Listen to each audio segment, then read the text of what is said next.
অবশেষে সব জটিলতা কাটিয়ে ভারতে পা রাখলেন ঢাকাই সিনেমার সুপারস্টার শাকিব খান। দীর্ঘদিনের ভিসা সমস্যার অবসান ঘটিয়ে ভারতে শুরু হয়েছে তার অভিনীত cinema Prince once upon a time in Dhaka এর শুটিং।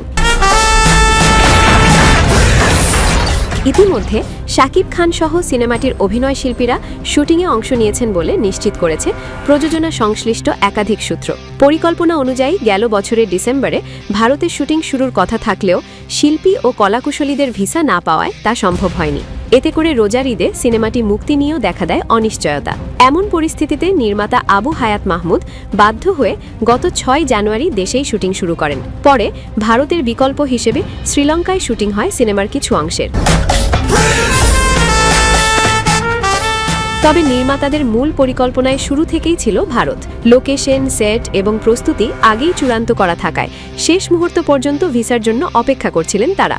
অবশেষে ভিসা পাওয়ায় সেই অপেক্ষার সফল পরিণতি হলো, আর স্বস্তির নিঃশ্বাস ফেলেছে পুরো টিম।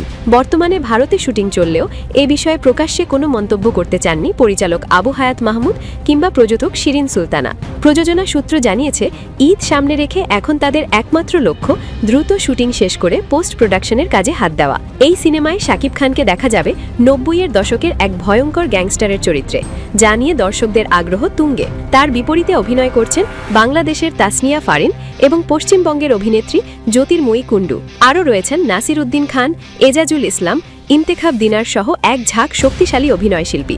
এরই মধ্যে আলোচনার ঝড় তুলেছে সিনেমাটির মোশন পোস্টার। ১৬ সেকেন্ডের ফার্স্ট লুকে মুখ ভর্তি দাড়ি, লম্বা চুল, কালো গাউন আর চোখে সানগ্লাসে একেবারে বিধ্বংসী রূপে দেখা গেছে শাকিব খানকে।